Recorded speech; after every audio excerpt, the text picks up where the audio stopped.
My name is Zion, a 30-year-old software engineer who spent 5 years saving for my dream condo in Boston. I never imagined my own sister would decide my spare bedroom was rightfully hers. When Melanie used my parents' spare key to move in while I was on a business trip, I was devastated. What hurt most wasn't just the invasion, it was the entitled assumption that my hard-earned space wasn't really mine. The day ended with police sirens and her tearful arrest. Before I dive into this painful story, drop a comment letting me know where you're watching from. Hit that like and subscribe button if family boundary stories resonate with you. I grew up in a modest, split-level home in Framingham, Massachusetts, about 20 miles west of Boston. Our family was solidly middle class. My father worked as an accountant while my mother taught elementary school. We weren't rich by any means, but my parents ensured we never went without necessities. I have fond memories of backyard barbecues, summer camping trips in New Hampshire, and holiday gatherings filled with laughter. My childhood wasn't perfect, but it was stable, something I grew to appreciate more as I witnessed my sister's turbulent journey through adulthood. From an early age, I was the responsible one. While other kids spent weekends playing video games, I mowed lawns, shoveled driveways in winter, and eventually worked after-school shifts at the local grocery store. My parents instilled a strong work ethic in me, emphasizing that independence was something to strive for. I took those lessons to heart, squirreling away birthday money and paychecks, while my classmates spent their earnings on the latest sneakers or concert tickets. College was always part of my plan, but I knew my parents couldn't foot the entire bill. I applied for every scholarship possible, and still ended up taking loans, but significantly less than most of my peers. I attended a state university majoring in computer science, a field that fascinated me since I built my first computer at 13. Those 4 years were grueling. While friends partied, I juggled full-time studies with a 20-hour-per-week job at the campus IT department, plus freelance coding gigs on weekends. The sleepless nights and ramen dinners were challenging, but I graduated with a solid GPA and minimal debt. My first job out of college wasn't glamorous.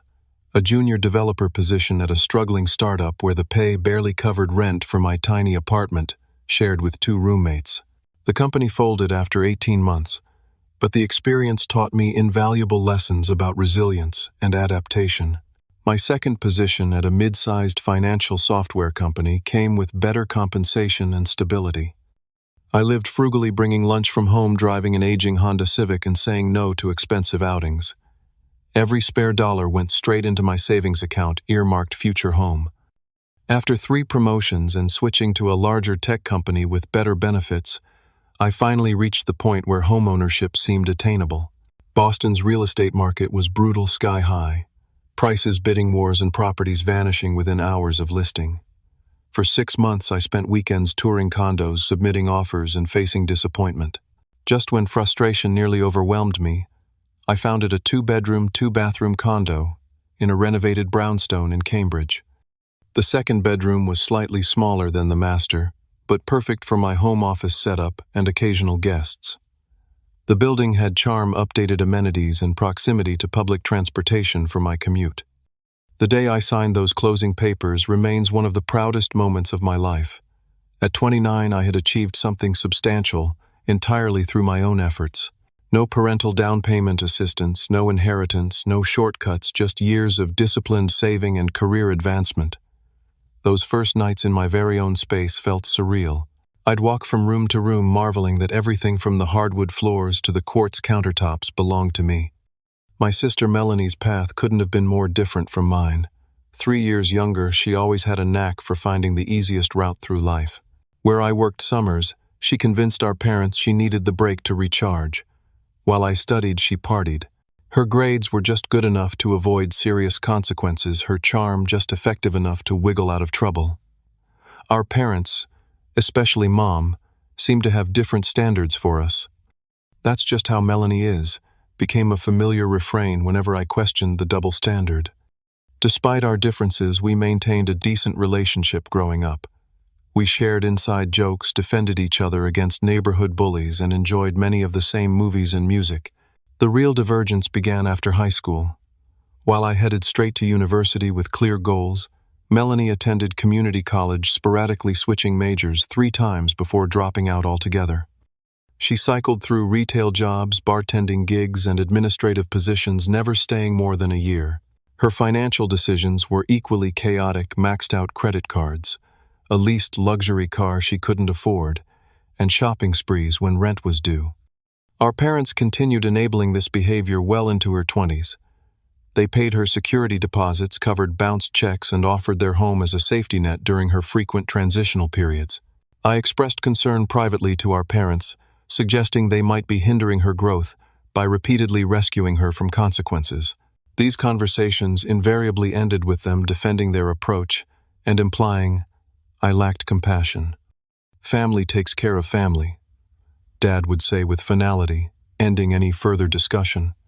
The situation that ultimately led to our dramatic confrontation began about 8 months after I purchased my condo. Melanie, then 27, had been living with her boyfriend Derek in an overpriced apartment downtown. When they broke up after a volatile 2-year relationship, she couldn't afford the rent alone. Predictably, she moved back to our parents' house, describing it as a temporary situation until she figured things out. 2 weeks into this arrangement, my parents invited me for Sunday dinner, a regular tradition I genuinely enjoyed. Throughout the meal, Melanie peppered me with questions about my condo. How big was the spare room? Did I use it every day?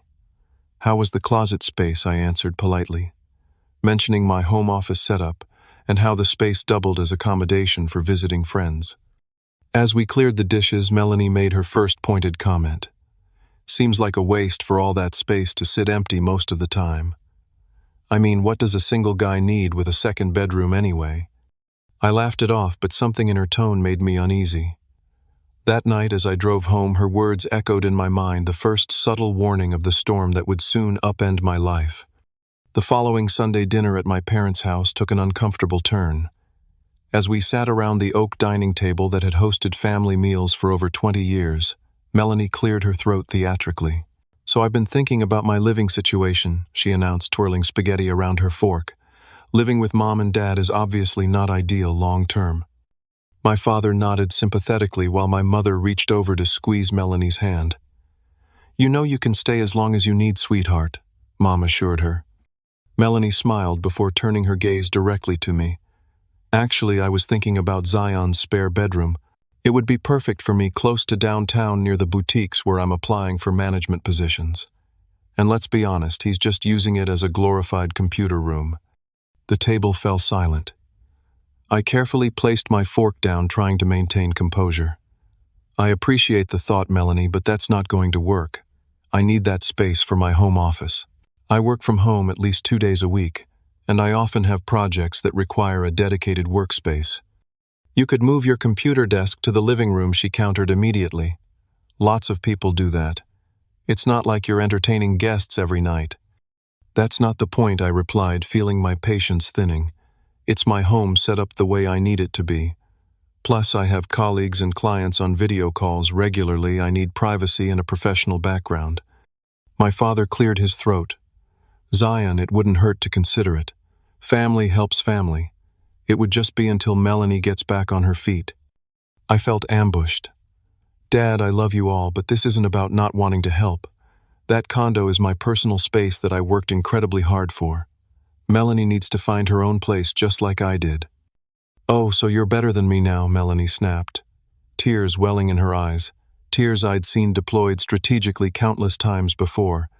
"Must be nice to be so successful and selfish." "That's enough," Mom interjected, though her stern look was directed at me rather than Melanie. "Nobody's making any decisions tonight. Let's just enjoy dinner." The remainder of the evening was tense conversation, stilted. As I prepared to leave, my mother pulled me aside. "Would it really be so terrible to help your sister?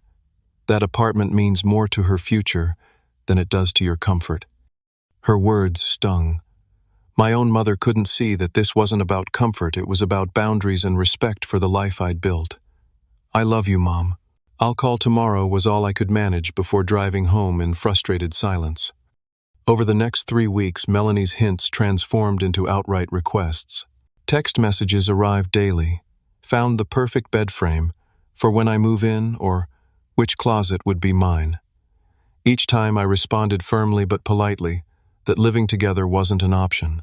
Each time she acted as if my refusal was merely a negotiating position rather than a final answer.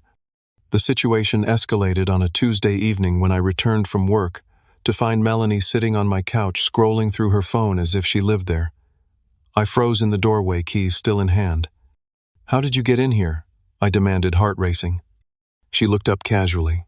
"Mom and Dad had your spare key. I wanted to measure the bedroom for my furniture."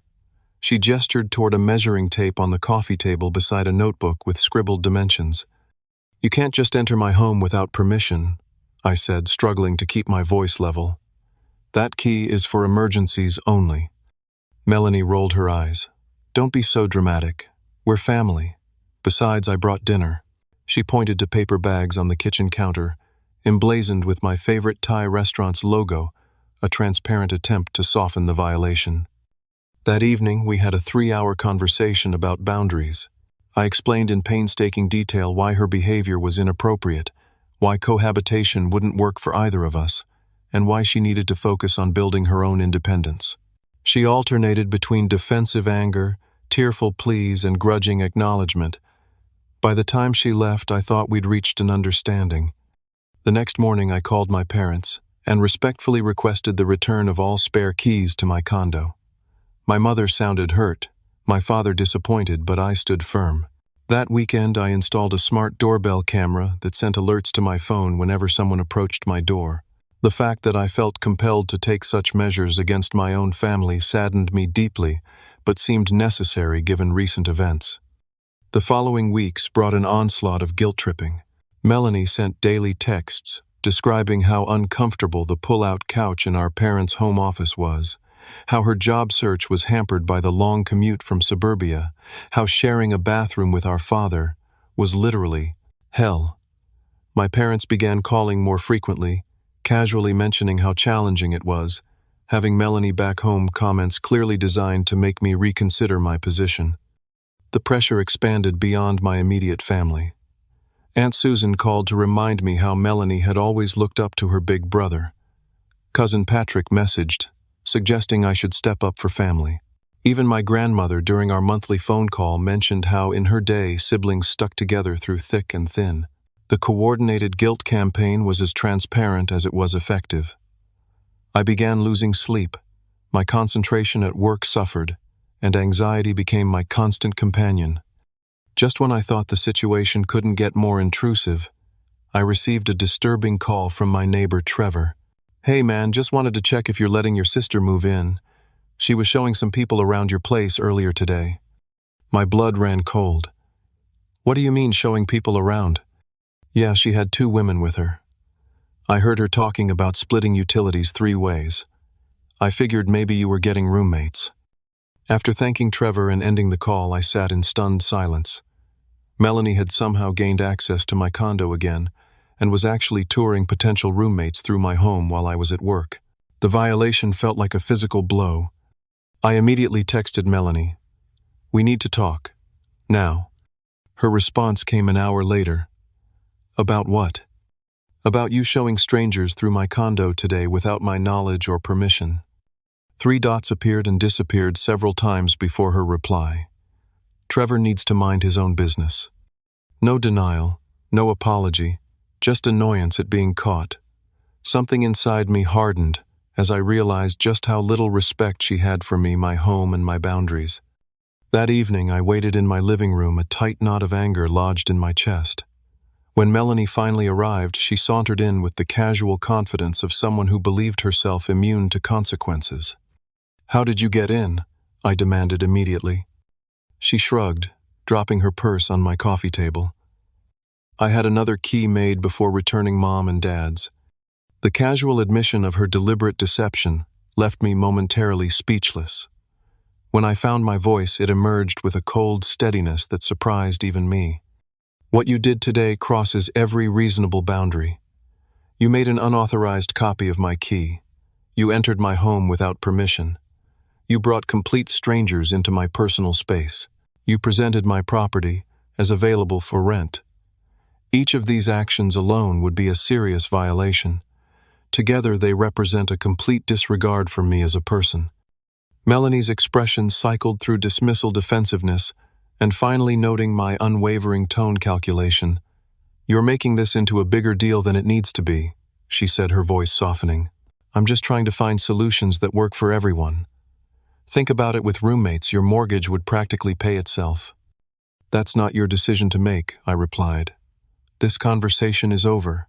I'm changing my locks tomorrow, and I want no further discussion about you moving in. If you can't respect these boundaries, we'll need to reconsider our relationship entirely." The threat of actual consequences finally penetrated. Melanie's eyes widened and genuine alarm crossed her face.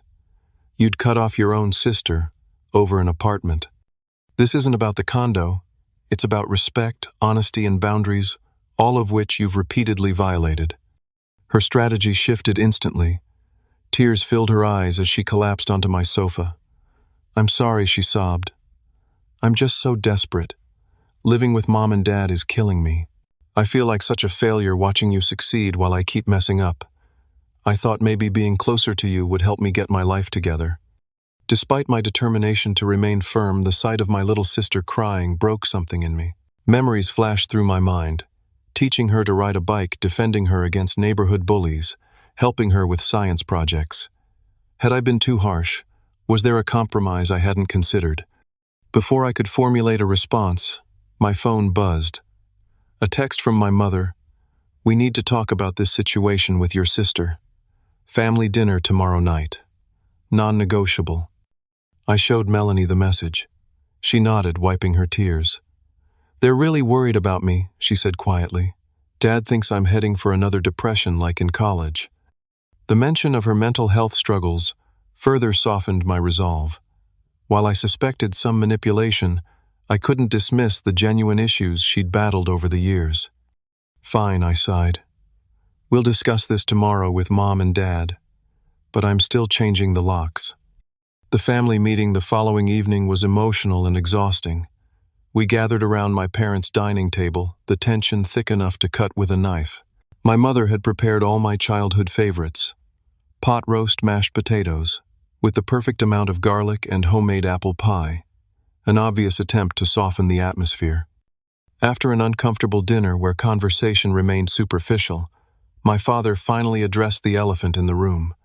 "We need to resolve this situation between you two," he said, looking between Melanie and me. "This family has always stuck together." For nearly 3 hours, we talked in circles. I outlined my boundaries and explained why Melanie's actions were unacceptable. My parents acknowledged my points, but continually circled back to family obligation and Melanie's needs.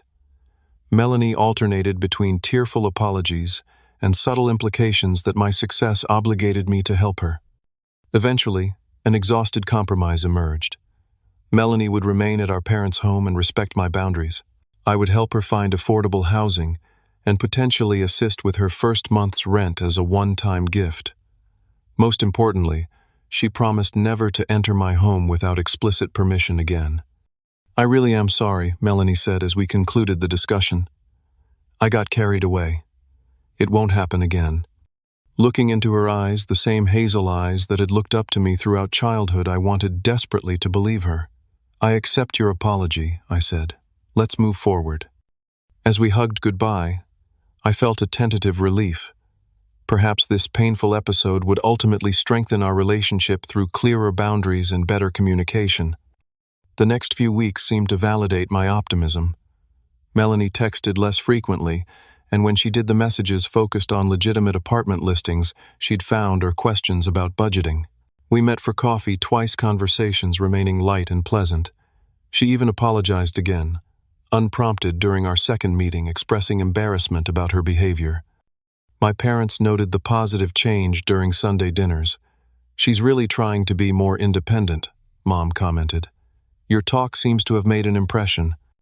One evening, I received an email from my security system provider offering an upgraded package with enhanced features.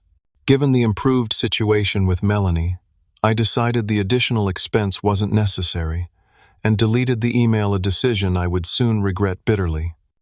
As the calendar turned to March, Melanie and I had settled into a comfortable routine of occasional meetups and supportive text exchanges. She'd found a potential apartment within her budget and asked for my opinion. I took her to dinner to celebrate when she passed the initial application process.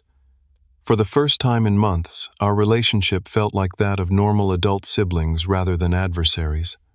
When my boss announced I would need to attend an important client meeting in Seattle, a 3-day trip requiring immediate attention, I felt none of the anxiety that would have plagued me during the height of the tension with Melanie. I packed my bags, arranged for my neighbor Trevor to collect any packages, and headed to the airport with a lightness I hadn't felt in months. Little did I know that my world was about to implode in ways I couldn't have imagined. The client meeting in Seattle started productively. Our team presented new software solutions to a major retail corporation, and their executive team seemed genuinely impressed. During a mid-morning coffee break on the second day, I stepped into the hallway to check my phone messages and found a text from Trevor with an attached photo. "Is this supposed to be happening?" he wrote. The image showed a moving truck parked directly in front of my building. My stomach dropped as I enlarged the photo.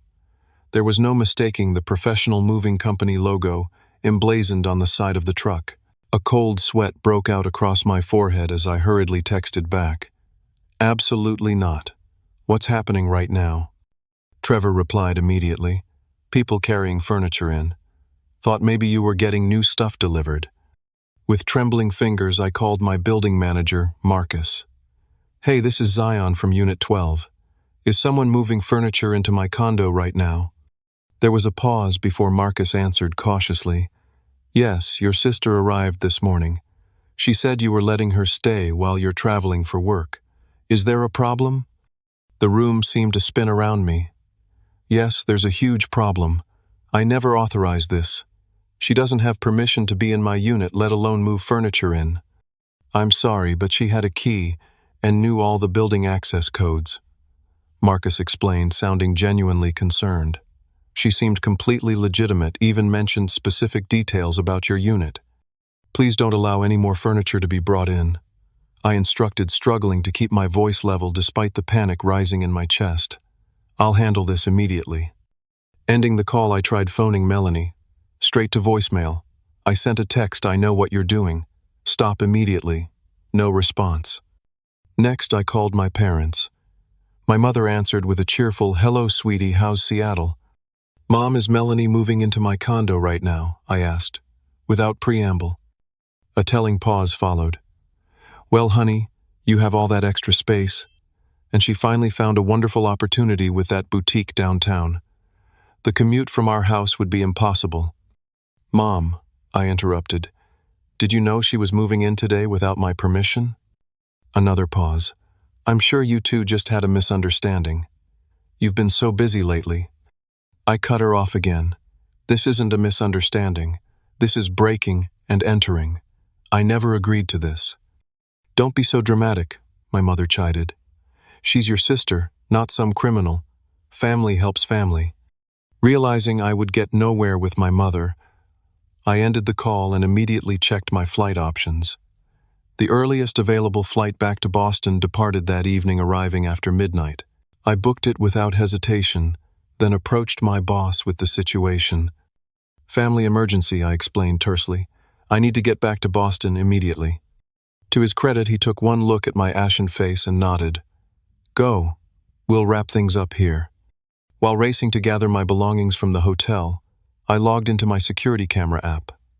The footage confirmed my worst fears, Melanie directing movers carrying furniture boxes and suitcases into my building. She moved with the confident authority of someone who believed they had every right to be there. Even more disturbing, I spotted her boyfriend Derek, the same boyfriend she'd supposedly broken up with months ago, helping coordinate the move. My mind raced through options as I threw clothes haphazardly into my suitcase. Could I call the police?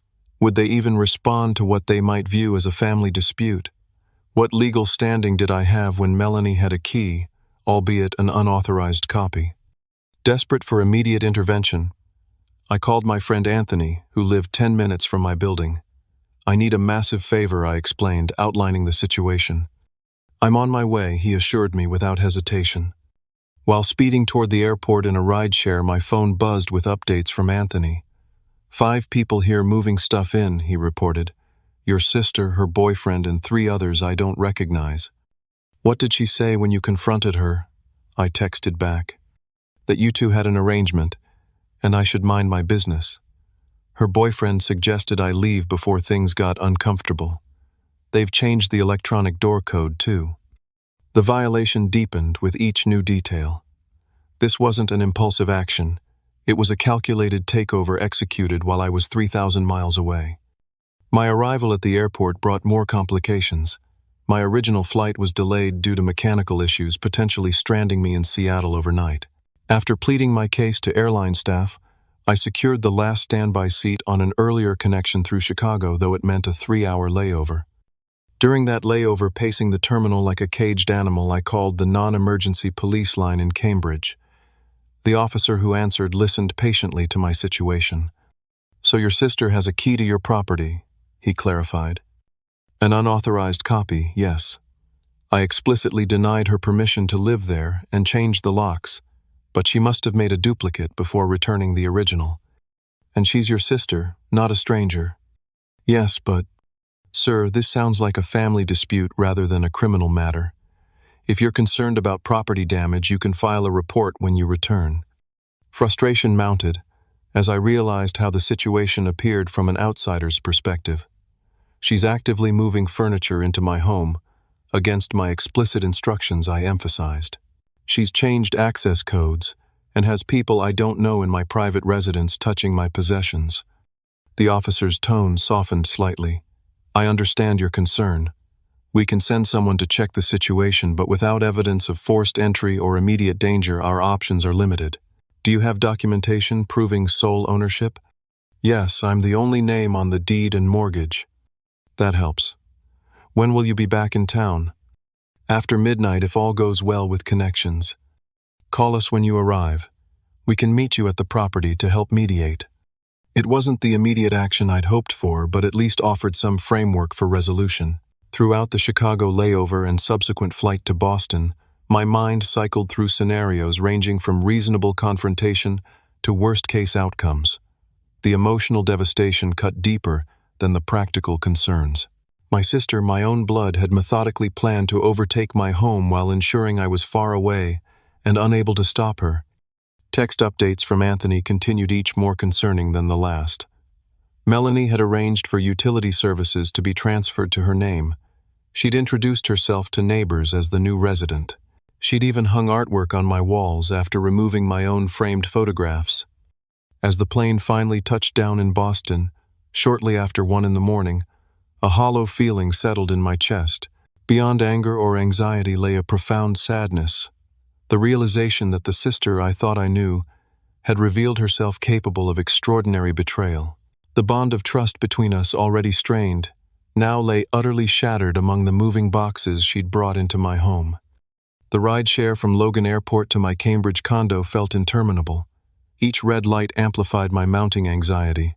Outside my building, the moving truck was gone, but lights blazed from every window of my unit at nearly 2 a.m. Anthony waited in his car across the street, emerging as I approached. "It's been wild, man," he said, his expression grim. "They've been going non-stop since this morning. I tried to reason with your sister again about an hour ago, but her boyfriend threatened to handle me if I didn't back off." I nodded, squeezing his shoulder gratefully. "Thanks for being here. I can take it from here."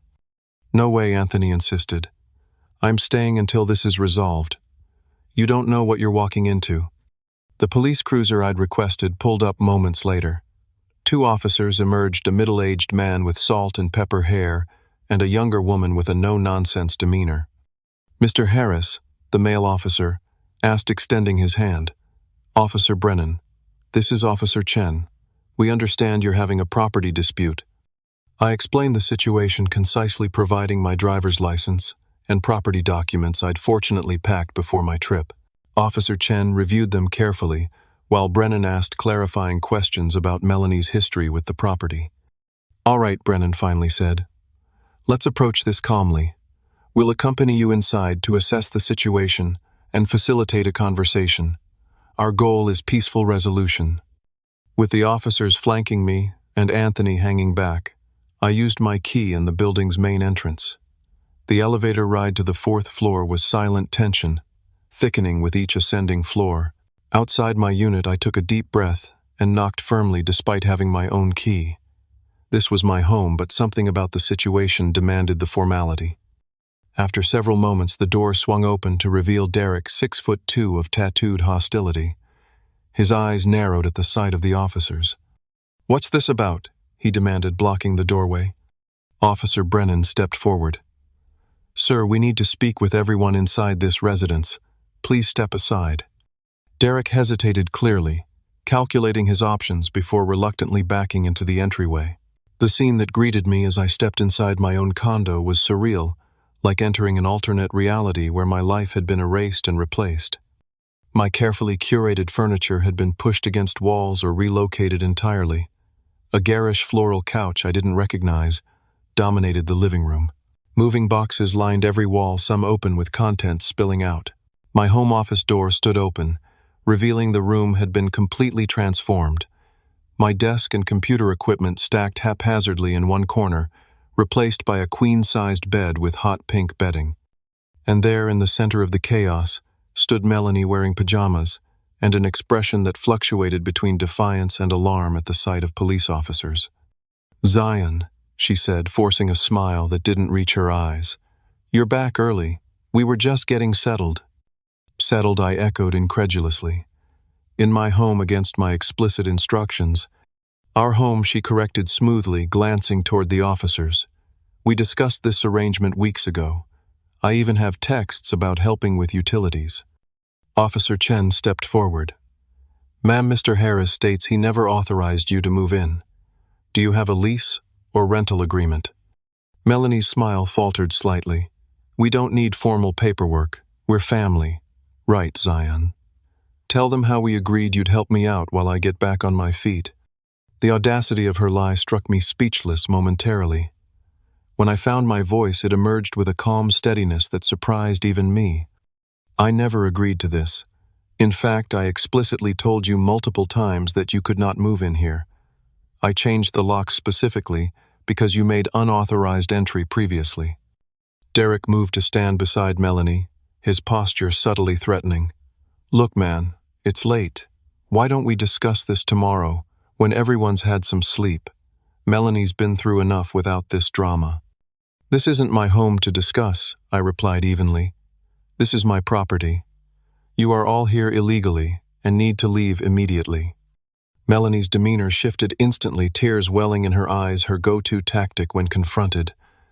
"I can't believe you're doing this to me, after everything we've been through as siblings.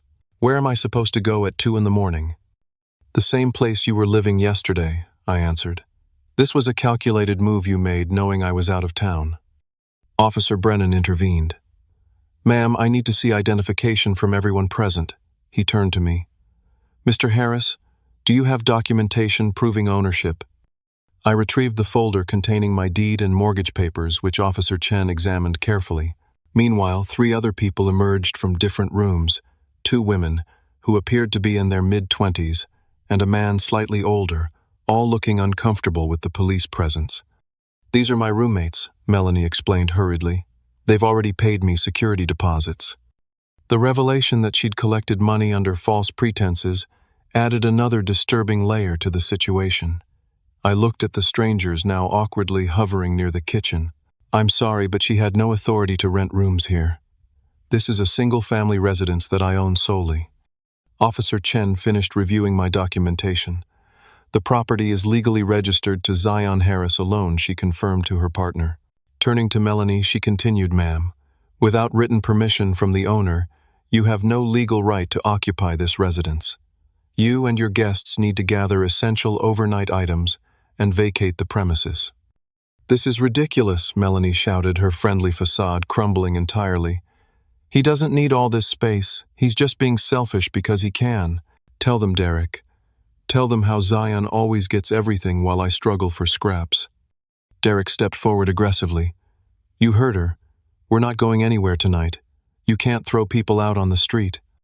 Officer Brennan positioned himself between us. "Sir, step back. This isn't a negotiation. The legal owner has denied you permission to be here." "I have rights." Melanie screamed, mascara streaking down her flushed face. "I've established residency, I get mail here. You've been here less than 24 hours, Officer Chen countered calmly. That does not constitute established tenancy under Massachusetts law. What happened next unfolded with shocking speed. Melanie lunged toward my bedroom, shouting that she needed to get proof of our arrangement. Officer Chen followed, while Brennan maintained position between Derek and me. Anthony stepped closer to me, clearly concerned about the escalating tension. Moments later, sounds of a struggle emerged from my bedroom. Officer Chen's voice rose. "Ma'am, put that down. Step away from the safe." I rushed toward my bedroom to find Melanie attempting to pry open my small fireproof safe with a letter opener. Officer Chen had her hand on her holster but hadn't drawn her weapon. "She's trying to steal my financial documents," I explained, surveying the room in horror. Drawers hung open, their contents scattered across the floor. My closet doors gaped wide, clothing pulled from hangers. "I'm not stealing anything," Melanie shouted. "I'm looking for the agreement we made." "An agreement that doesn't exist," I corrected. Officer Chen firmly gripped Melanie's arm. "Ma'am, you need to come with me now and gather only essential overnight items. You are being instructed to vacate the premises." "Get your hands off me," Melanie screamed, wrenching away with such force that she knocked Officer Chen backward into my nightstand. Everything escalated in an instant. Officer Brennan rushed in at the commotion. Derek followed, shoving past Anthony and me in the doorway. When Brennan moved to restrain, Melanie Derek grabbed the officer's shoulder and yanked him backward. "Police, stand down," Brennan shouted, regaining his balance. Instead, Derek assumed a fighting stance. "Nobody's touching her." What followed was chaos. Derek resisted when Brennan attempted to handcuff him, resulting in both men crashing into my dresser. Melanie screamed obscenities while trying to evade Officer Chen. The three strangers who'd been caught in this nightmare gathered in the hallway, wide-eyed and clearly regretting their association with my sister. Officer Chen spoke rapidly into her radio, requesting backup. Within minutes, the cramped space of my bedroom contained 4 police officers. Derek, now handcuffed and still struggling, received a stern warning about assaulting an officer. Melanie continued her tearful protests, even as she too was handcuffed after repeatedly refusing lawful orders to vacate. "You're arresting me," she shrieked incredulously. "I'm the victim here. He's throwing his own sister out on the street." "Ma'am, you're being arrested for trespassing, resisting a police officer, and attempted theft."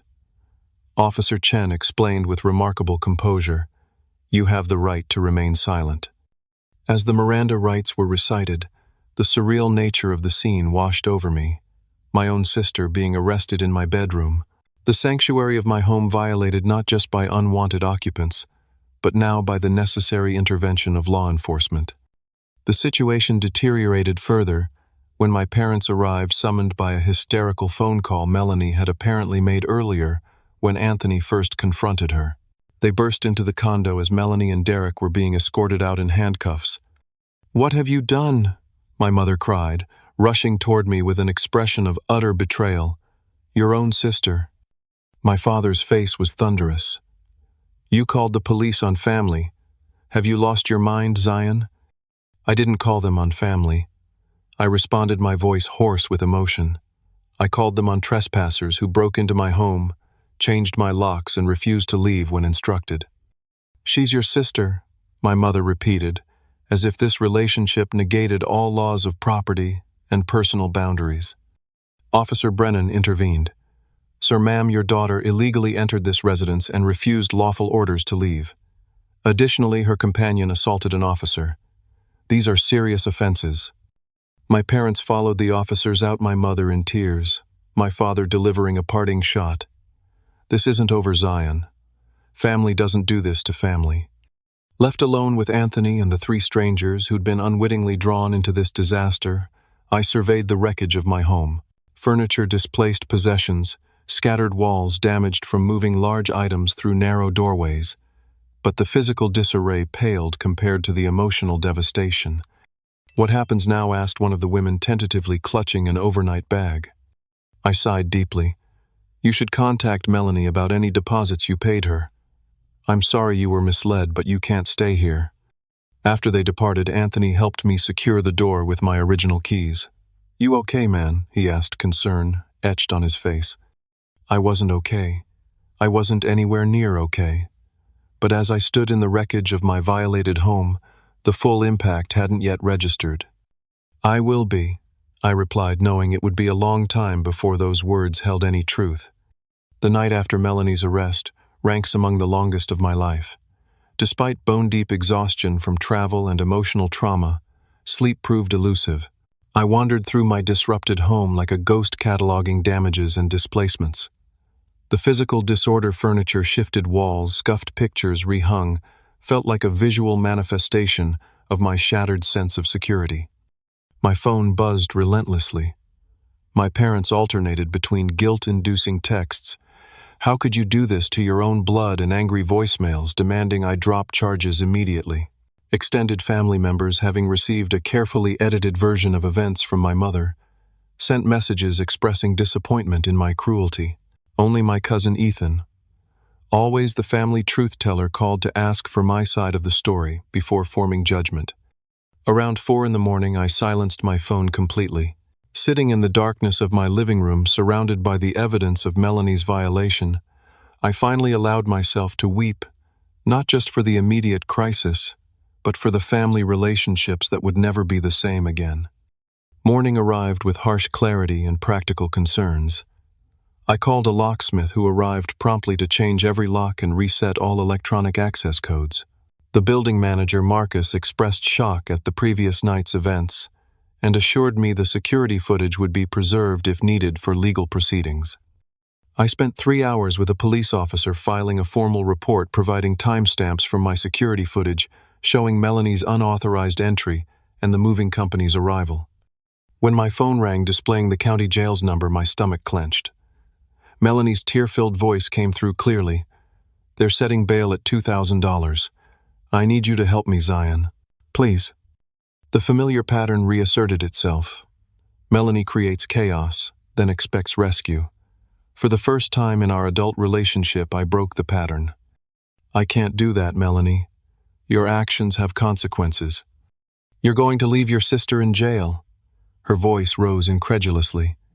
"You broke into my home, tried to take it over, refused to leave when instructed by police, and resisted arrest. Those were your choices." Her tone shifted from pleading to bitter accusation. "Mom and Dad were right about you. Success has made you forget where you came from. When did you become so heartless?" I ended the call without responding her words, echoing painfully, despite my certainty that I was finally establishing necessary boundaries. My parents arrived at my door that afternoon, faces drawn from a sleepless night. The conversation that followed was excruciating. My mother vacillated between tearful pleas to help Melanie and recriminations about my selfish nature. My father, typically the more reasonable parent, seemed unable to grasp that Melanie's actions constituted genuine legal violations rather than merely poor judgment. "Do you understand what an arrest record will do to her future?" he demanded, pacing my living room. "Do you understand what she did?" I countered. "She made an unauthorized copy of my key. She moved furniture into my home without permission while I was 3,000 miles away. She brought strangers into my personal space. She collected security deposits under false pretenses. When confronted by police, she refused lawful orders and resisted arrest. These aren't minor indiscretions, Dad. These are serious violations with legal consequences." "She's your sister," my mother repeated for perhaps the dozenth time, as if this relationship nullified all other considerations. "Being my sister doesn't give her the right to take what isn't hers," I replied. "I've supported Melanie emotionally and financially for years. I've forgiven repeated boundary violations. But this crossed a line that can't be uncrossed." They left without resolution, my father's parting words landing like a physical blow. "I never thought I'd be ashamed of you, Zion. Today I am." That evening, Anthony arrived with takeout food and practical support. He helped me rearrange furniture, rehang artwork, and restore some semblance of order to my space. His presence provided a powerful contrast to my family's reaction. Here was someone who understood boundaries and respected mine without question. "You know you're doing the right thing, right?" he asked as we collapsed onto the couch after hours of cleanup. "This isn't about being unforgiving. It's about basic respect for your home and property." His validation meant more than he could know. My family doesn't see it that way. They're too close to the situation, he observed. They've been enabling Melanie for so long they can't see how inappropriate her behavior is. Sometimes the kindest thing is setting firm boundaries even when it hurts. The following day brought practical concerns. I met with a lawyer who specialized in restraining orders outlining Melanie's escalating pattern of boundary violations. He advised documenting everything and proceeding with a temporary order that could be extended if necessary. The process felt extreme when applied to my own sister, but the previous day's events had demonstrated the necessity of legal protection. I took 3 days off work, unable to focus amid the ongoing family drama and practical aftermath. Each day brought new discoveries of Melanie's violations. Mail had been opened, personal documents examined, even my computer showed signs of access attempts. Most disturbingly, I found evidence she had photographed my financial statements and passport, raising immediate concerns about potential identity theft. My lawyer advised a complete security audit. I spent a day changing every password, placing fraud alerts on my credit reports, and securing all financial accounts with additional verification measures.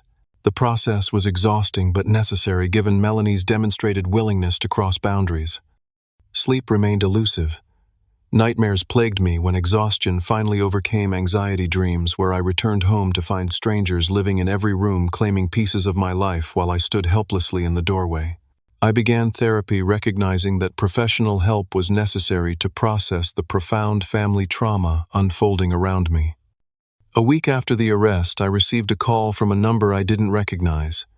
It was Derek, his voice subdued compared to our last interaction. "Look, man, I'm calling to apologize," he began awkwardly. "I was out of line, way out of line."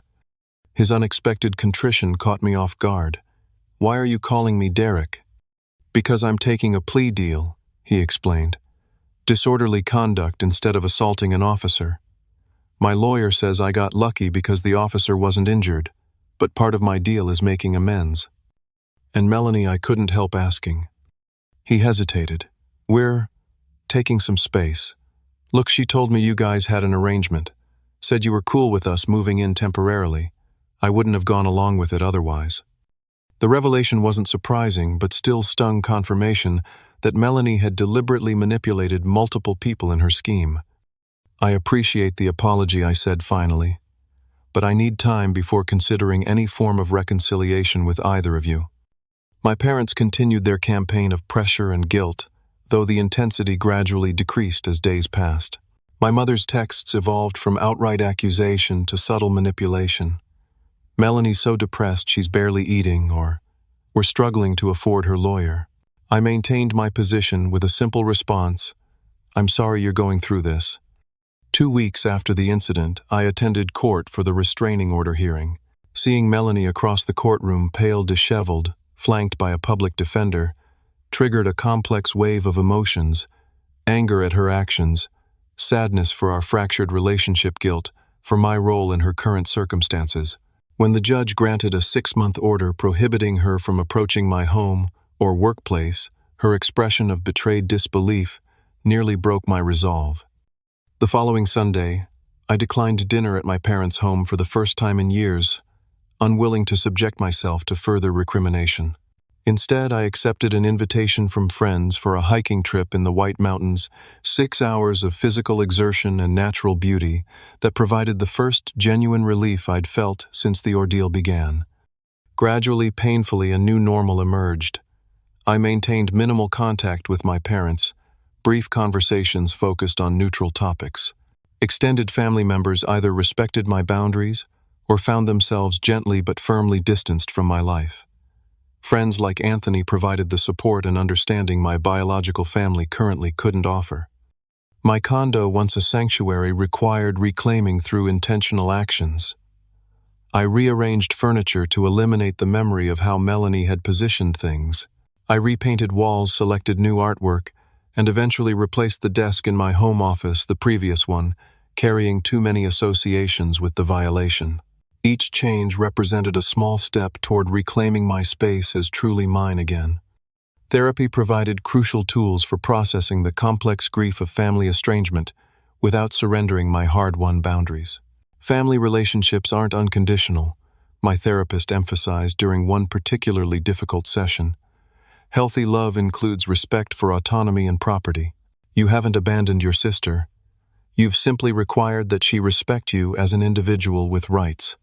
Those words became a mantra during moments of doubt, a reminder that establishing boundaries wasn't selfish, but necessary for authentic relationship. As spring turned to summer, I received notification that Melanie had accepted a plea deal, probation, and community service rather than jail time. The news brought relief rather than vindication. Despite everything, I didn't want her future permanently damaged by a felony record. Yet I remained firm in my conviction that natural consequences were necessary for genuine growth. One warm evening in July, sitting on my balcony watching sunset paint Cambridge in golden light, I realized something had shifted within me. The raw wound of betrayal had begun to scab over, not through forgiveness exactly, but through acceptance. My sister had made choices that revealed fundamental aspects of her character. My parents had demonstrated the limitations of their understanding. These painful truths, once acknowledged, lost some of their power to wound.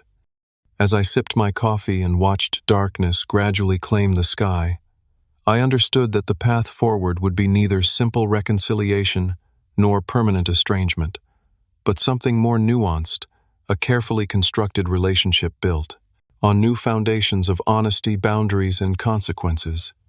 6 months after that chaotic night, when police escorted my sister from my home, I sat in the same spot where I'd once wept in darkness, now illuminated by morning sunlight streaming through newly hung curtains. The physical space had been reclaimed and transformed. The emotional landscape, too, had shifted in ways both painful and necessary. Therapy provided the framework for my healing journey.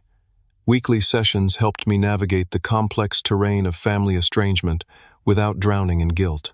My therapist, Dr. Rebecca Sullivan, specialized in family trauma and boundary issues. Her guidance proved invaluable as I learned to distinguish between genuine familial obligation and the unhealthy expectations that had characterized our dynamics for years. Family relationships aren't static, she explained during one breakthrough session. They evolve as we grow into our authentic selves. Sometimes that evolution requires painful recalibration. The legal consequences of Melanie's actions unfolded with merciful moderation. Her public defender negotiated a plea agreement, resulting in 18 months of probation, 50 hours of community service, and mandatory financial counseling. The charges of resisting arrest were reduced in exchange for her guilty plea to trespassing and attempted theft. While the outcome provided accountability without permanently damaging her future prospects, Melanie viewed it as further evidence of my betrayal rather than a consequence of her actions. My relationship with our parents followed a halting path toward cautious reconciliation. For 2 months following the incident, our communication remained minimal and strained. Their initial stance, unconditional support for Melanie, regardless of her actions, gradually softened as the reality of the situation became impossible to ignore. The turning point came after they attended one of Melanie's court-mandated financial counseling sessions. "We've been thinking about some things my father said during an awkward lunch meeting at a neutral restaurant." The counselor pointed out some patterns we hadn't recognized. My mother nodded, her eyes downcast. "We may have enabled behaviors that weren't helping Melanie become independent." This tentative acknowledgement represented significant progress, though full understanding remained elusive. We established new parameters for our relationship, scheduled visits, rather than spontaneous drop-ins, no discussion of my legal decisions regarding Melanie, and immediate conclusion of any conversation that devolved into guilt. Manipulation. These boundaries, while initially uncomfortable for all of us, ultimately created space for healthier interaction. Melanie herself remained beyond the reach of reconciliation. The restraining order expired without renewal, but I maintained no contact through personal choice, rather than legal mandate. Through family updates, I learned she had moved to Springfield, secured stable employment at a department store, and begun dating someone new. These positive developments brought genuine relief. Despite everything, I wanted her to build a healthy, independent life, just not at my expense. My home underwent deliberate transformation. The spare bedroom that had sparked so much conflict was completely redesigned, no longer just a home office, but a multi-purpose space reflecting my evolving interests. New bookshelves housed my expanding collection of photography books. A comfortable reading chair occupied the corner where Melanie had attempted to place her bed. The walls, once beige, now featured a calming shade of blue that psychologically represented new beginnings. More significant than these physical changes were the new rules governing my space. No family member received keys regardless of relationship. Visits occurred by invitation, only scheduled in advance rather than spontaneous. My building manager implemented a strict protocol requiring my explicit authorization before allowing anyone access to my unit. These measures weren't about paranoia, but about establishing clear boundaries that reflected the sanctity of personal space. The circle of people I considered family expanded beyond blood relations. Anthony, whose unwavering support during the crisis demonstrated true friendship, became a regular presence in my life. My cousin Ethan, who had sought my perspective before judgment, strengthened our connection through regular conversations and visits. Colleagues evolved into friends who shared holiday meals and celebrated milestones. These chosen connections based on mutual respect, rather than obligation, provided a model for what healthy relationships could be. My professional life, temporarily disrupted by the crisis, eventually benefited from the personal growth it catalyzed. The experience of standing firm amid intense pressure translated into greater confidence in business negotiations. The necessity of establishing clear boundaries improved my management style. Even the painful conversations with family developed communication skills, applicable in difficult workplace situations. What had begun as trauma gradually revealed unexpected gifts. Slowly, I reconnected with extended family members who had initially sided with Melanie based on incomplete information. My grandmother, once among my harshest critics, called one autumn evening with a simple message, "I was wrong, Zion." I didn't understand what really happened. These reconciliations occurred organically without pressure or expectation, each representing a small healing of the broader family fabric. Perhaps the most profound transformation occurred in my understanding of home. Before Melanie's violation, my condo represented achievement, tangible proof of professional success and financial discipline. After the crisis, it embodied something more fundamental, the physical manifestation of personal autonomy. Every carefully chosen piece of furniture, every framed photograph, every book on my shelves represented choices that were mine alone. This space, so nearly stolen, had become sacred not for its monetary value but for the boundaries it represented. On the one-year anniversary of the incident, I hosted a small dinner party, something I would have found unimaginable in the immediate aftermath when my home felt irreparably violated. Friends gathered around my dining table, conversation and laughter filling rooms once haunted by conflict. As I served dessert, Anthony raised his glass in an impromptu toast. "To boundaries," he said simply. The words resonated deeply as glasses clinked. The past year had taught me that boundaries weren't selfish barriers but the necessary foundation for authentic connection. By clearly defining what was and wasn't acceptable, I had created the possibility for relationships based on mutual respect rather than obligation or manipulation. That night, after guests departed, I stood on my balcony gazing at the Cambridge skyline. The pain hadn't disappeared entirely. Family estrangement leaves scars that never fully fade. But alongside that pain existed a profound peace born of self-respect and clear boundaries. I had discovered that saying no to violation opened the possibility of saying yes to genuine connection. The journey from victim to advocate for my own worth hadn't followed a straight line. Some days still brought doubt, moments when familiar guilt resurfaced or memories triggered anger, but increasingly those moments existed alongside a steadfast certainty that I had made necessary choices to protect not just my property, but my fundamental right to determine the conditions of my life. In the quietness of that anniversary night, I recognized that the most important boundary I'd established wasn't the new locks or visitor policies, but the internal clarity about my own worth. The knowledge that being family didn't confer the right to take what wasn't freely given. The understanding that love without respect isn't really love at all. As I prepared for bed that night, I noticed my reflection in the bathroom mirror, the same face, yet somehow fundamentally changed. The eyes that looked back at me belonged to someone who had faced betrayal by those who should have offered protection, and emerged not harder but clearer, not bitter but wiser. Someone who understood that forgiveness doesn't require surrender and that compassion isn't synonymous with capitulation. I'd learned that true strength isn't found in avoiding conflict but in facing it with integrity. That family can be both biological and chosen, both inherited and created. That home isn't just where you live but where your boundaries are respected and your autonomy honored. If you've stayed with me through this story, perhaps you've recognized elements of your own family dynamics. The subtle or not so subtle pressure to sacrifice your needs for others' wants. The guilt that accompanies establishing necessary boundaries. The painful recognition that those who should support your independence may instead resist it. If so, I hope my experience offers some validation. Your space, physical, emotional, financial, belongs to you alone. Sharing it should always be your choice, never your obligation. Standing firm in that truth isn't selfishness but self-respect. Have you ever had to establish difficult boundaries with family members? How did you navigate the guilt that often accompanies such decisions? Share your experiences in the comments below. If this story resonated with you, please hit that like button and subscribe for more authentic conversations about family dynamics and personal growth. Remember that your boundaries deserve respect, and sometimes the most loving thing you can do for yourself and others is to stand firmly in that truth. Thank you for listening to my story, and I wish you courage in your own journey toward healthy boundaries and authentic connections.